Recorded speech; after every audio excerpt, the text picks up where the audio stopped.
আসসালামু আলাইকুম dear viewers. আজকে আমি আপনাদের দেখাবো আপনারা কিভাবে আপনার ফোনে একই সঙ্গে ওয়াইফাই এবং হটস্পট ব্যবহার করবেন। তো এর জন্য আমি চলে যাচ্ছি আমার ফোনের স্ক্রিনে। আমি স্টেপ বাই স্টেপ আপনাদের এটি দেখিয়ে দিচ্ছি। কিছু কিছু ফোনে বাই ডিফল্ট এটি অন করাই থাকে, যেসব ফোনে থাকে না সেসব ফোনে আপনারা প্রথমেই চলে যাবেন সেটিংসে, দেন কানেকশনে ক্লিক করবেন, দেন মোবাইল হটস্পট অ্যান্ড থিয়েটারিং এটির উপরে একটি ক্লিক করে দেবেন।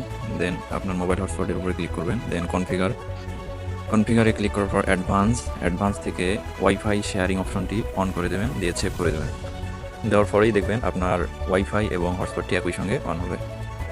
যাদের ফোন একটু ওল্ড ভার্সন তারা এই মেথডটি অ্যাপ্লাই করতে পারেন। তো প্রথমেই প্লে স্টোর থেকে একটি থার্ড পার্টি অ্যাপস নামিয়ে নেবেন।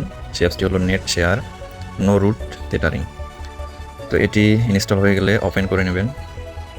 ওপেন করার পর স্টার্ট ওয়াইফাই হটস্পট এটির উপরে একটি ক্লিক করে দেবেন। ক্লিক করে দিলে এরকম একটি ইন্টারফেস পেয়ে যাবেন। এখানে ওয়াইফাই নেম, পাসওয়ার্ড, অ্যাড্রেস এবং পোর্ট এই কয়েকটি অপশন পেয়ে যাবেন। তো আমি অন্য একটি ফোনে এই হটস্পটটি কানেক্ট দিয়ে দেখাই দিচ্ছি। তো এরপর আমি চলে যাচ্ছি যে ফোনে ওয়াইফাইটি কানেক্ট দেবো। তো এখানে ক্লিক করলাম, ক্লিক করে পাসওয়ার্ডটি দিয়ে নিলাম।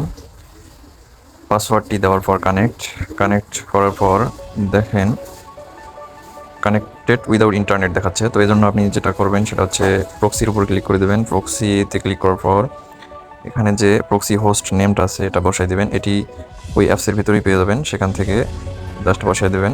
এরপর এখানে প্রক্সি পোর্টটাও আপনার অ্যাপসে পেয়ে যাবেন। এটা বসাই দিয়ে সেভে ক্লিক করে দেবেন। সেভে ক্লিক করে দেওয়ার পর দেখবেন আপনার ওয়াইফাইটি কানেক্ট হয়ে গেছে।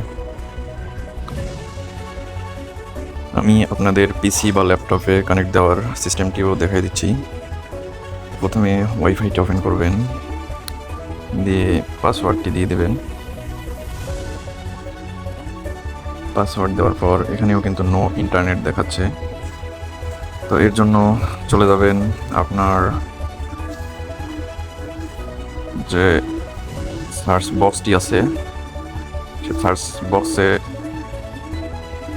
সার্চ দেবেন প্রক্সি সেটিংসটি ওপেন করে নেওয়ার পর সেট আপে ক্লিক করে দেবেন। ইউসে প্রক্সি সার্ভার সেটিকে অন করে দেবেন। দেওয়ার পরে এখানেও প্রক্সি অ্যাড্রেস আর পোর্ট নাম্বারটি বসাই দিয়ে সেভ করে দেবেন।